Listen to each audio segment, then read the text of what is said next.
আজ আমি তোমাদেরকে কাঁচা আম দিয়ে এমন একটা স্ন্যাক্স বানিয়ে দেখাবো যেটা কিনা তোমরা একবার বানিয়ে বেশ কিছুদিন পর্যন্ত স্টোর করে রেখে খেতে পারো। টক ঝাল মিষ্টি এই স্ন্যাক্সটি কিন্তু খেতে হয় অসাধারণ। হ্যালো ভিউয়ার্স, আমি সুচেতা, আমার কুকিং শোতে তোমাদের সবাইকে স্বাগত। আজকে আমি তোমাদেরকে কাঁচা আমে ঝুরি ভাজা বানিয়ে দেখাবো। তাহলে চলো এবার ভিডিওটা শুরু করা যাক। কাঁচা আমের ঝুরি ভাজা বানানোর জন্য এখানে আমি দুটো বড় সাইজের আম নিয়েছি। আমের খোসা ছাড়িয়ে আমটাকে আমি ঝিরিঝিরি করে কেটে নেব। দেখো, আমটাকে আমি ঠিক এইভাবে, যেমনভাবে ঝিরিঝিরি আলু ভাজা কাটার জন্য আলু কাটা হয় সেইভাবে বটিতে কেটে নিয়েছি। এবার আমি এই আমের মধ্যে দিয়ে দিচ্ছি লবণ। আমি 1 টিস্পুন লবণ দিলাম, হাফ টিস্পুন হলুদের গুঁড়ো দিয়ে দিচ্ছি, হাফ টিস্পুন ঝাল লঙ্কার গুঁড়ো দিয়ে দিচ্ছি, আর দিয়ে দিচ্ছি 2 টিস্পুন চিনি। সমস্ত উপকরণগুলোর সাথে আমি কাঁচা আমটাকে ভালো করে মিশিয়ে নেব। মিশিয়ে এইভাবেই 10 থেকে 15 মিনিটের জন্য রেস্টে রাখবো। তাতে কি হবে, আম থেকে জল বের হতে শুরু হবে। আমি দেখিয়ে দিচ্ছি তোমাদের। দেখো, আম থেকে কিন্তু অলরেডি জল বেরিয়ে গেছে। আর এই সময়ের মধ্যে কিন্তু আমের মধ্যে লবণ এবং মশলাটা অনেকটাই চলে গেছে। এবার একটা বড় সাইজের স্ট্রেনার নিয়েছি। আমটাকে এইভাবে আমি হাত দিয়ে চেপে চেপে যতটা সম্ভব জলটাকে বের করে নিচ্ছি। তোমরা কোনো সুতির কাপড়ের মধ্যে আমটাকে নিয়েও হাত দিয়ে চেপে চেপে এই আমের মধ্যকার জলটাকে বের করে নিতে পারো। মোটামুটি জলটাকে ভালোভাবে বের করে নিতে হবে। এর আগেও আমি কাঁচা আম দিয়ে বেশ কিছু রেসিপি তোমাদের সাথে শেয়ার করেছি। সেগুলো যদি দেখতে চাও আই বাটনে ক্লিক করে দেখে নিতে পারো। দেখতেই পাচ্ছ আমি হাত দিয়ে কতটা জোরে জোরে চেপে চেপে জলটা বার করছি, যাতে জলটা পুরোপুরিভাবে বেরিয়ে যায়। আর আমি দেখিয়েও দিচ্ছি তোমাদেরকে আম থেকে কতটা জল বেরিয়েছে। দেখো, আম থেকে ঠিক এই পরিমাণে জলটা বেরিয়েছে। এবার এই আমটাকে আমি আরেকটা পাত্রে নিয়ে নিলাম। এবার এর মধ্যে আমি দিয়ে দেব কর্নফ্লাওয়ার। মোটামুটি 3 টিস্পুন কর্নফ্লাওয়ার আমি এখানে দিচ্ছি। আর দিয়ে দেব ময়দা। ময়দাটা আমি 1 টিস্পুন আর হাফ টিস্পুনের মতো দিয়ে দিচ্ছি। ময়দাটা কমই দিতে হবে, এখানে কর্নফ্লাওয়ারটা বেশি দিতে হবে। এবার এই আমের গায়ে ময়দা আর কর্নফ্লাওয়ারটাকে ভালো করে মাখিয়ে নিতে হবে।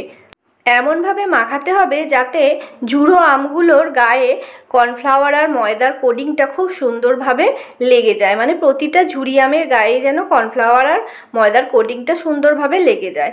দেখো, কোডিং সুন্দরভাবে লেগে গেছে। আমি কড়াইতে রিফাইন অয়েল আগে থেকে গরম করতে বসিয়ে দিয়েছিলাম। গ্যাসের ফ্লেম একদম লো করে দিয়েছি। তেলটা ভালো মতো গরম করার পর একটা আমের ঝুড়ি আমি দিয়ে চেক করে নিলাম তেলটা ঠিকঠাকভাবে গরম হয়েছে কিনা। তারপর বেশ কিছু আমের ঝুড়ি দিয়ে লো ফ্লেমে একটু সময় ধরে আমি এই আমের ঝুড়িগুলোকে ভাজা করব। প্রথমেই কিন্তু নাড়াচাড়া করব না। কিছুক্ষণ থাকার পর যখন আমের ঝুড়িগুলো ভেসে উঠবে, তারপর আমি এইভাবে খুন্তি দিয়ে উল্টে পাল্টে এগুলো একটু লাল লাল করে ভেজে নেব। প্রথমেই কিন্তু খুন্তি দিয়ে নাড়তে গেলে আমের গায়ে যে কোডিংটা লেগে আছে সেই কোডিংটা খুলে যেতে পারে। তাই যখন আমটা ভেসে উঠবে তারপরে আমটাকে একটু নাড়াচাড়া করে ভেজে নিতে হবে। দেখো, আমটা ভেজে নেওয়া হয়ে গেছে। এবার এই আমের ঝুড়িগুলোকে আমি তেল ছেঁকে তুলে নিচ্ছি। বাকি যে আমের ঝুড়িগুলো রয়েছে সেগুলোকে আমি আরও একটা ব্যাচে ভেজে নেব। খুব বেশি আমের ঝুড়ি আমি একসঙ্গে ভাজতে দেব না, তাহলে কিন্তু গায়ে গায়ে জড়িয়ে যাবে। তাই অল্প অল্প করে আমের ঝুড়ি দিয়ে দিয়ে লো ফ্লেমে একটু লাল লাল করে ভেজে নিতে হবে। হাই ফ্লেমে ভাজলে কিন্তু বাইরেটা কালার চলে আসবে আর ভিতরের আমগুলো কিন্তু কাঁচা রয়ে যাবে। দেখো, এগুলোও ভেজে নেওয়া হয়ে গেছে। এবার এগুলোকে আমি তেল ছেঁকে তুলে নিচ্ছি। সব আমের ঝুড়িগুলোই ভেজে নেওয়া হয়ে গেছে। এবার আমি তোমাদেরকে ঝুড়িগুলো ভেঙে দেখাবো যে কতটা মচমচে হয়েছে। তোমরা নিশ্চয়ই দেখতেই পাচ্ছ কতটা মচমচে হয়েছে। এবার কড়াই থেকে ঝুড়ি ভাজার তেল থেকে আমি সবটাই তুলে নিয়েছি। অল্প একটু তেল রেখেছি, তার মধ্যে 1.5 চামচ বা 1 টিস্পুন আর হাফ টিস্পুন আমি ঝাল লঙ্কার গুঁড়ো দিয়ে দিলাম, আর 1 টিস্পুন আর হাফ টিস্পুন চাট মশলা দিয়ে দিলাম। আর এই তেলটা গরম হয়ে যাওয়ার পর কিন্তু গ্যাসের ফ্লেমটা আমি একবারে অফ করে দিয়েছি। অফ করা অবস্থায় অবস্থায় এই ঝাল লঙ্কা আর চাট মশলাটাকে একটু তেলের মধ্যে দিয়ে নেড়ে নিলাম। তেলটা প্রথমে একটু কম মনে ছিল, আমি আরও একটু তেল দিয়েছিলাম।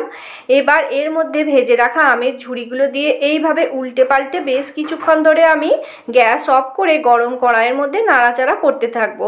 তাতে কি হবে, এই ঝুড়ি ভাজাগুলোর গায়ে মশলার কোটিং তৈরি হয়ে যাবে এবং খেতেও খুব সুন্দর লাগবে। তোমরা অবশ্যই বাড়িতে আমের ঝুড়ি ভাজা একবার বানাও, বানিয়ে নিজেরা খাও এবং সকলকে খাওয়াও। কেমন লাগলো তোমাদের মতামত কমেন্ট করে জানাতে ভুলবে না। তাহলে আজ এই পর্যন্তই রইল। নমস্কার।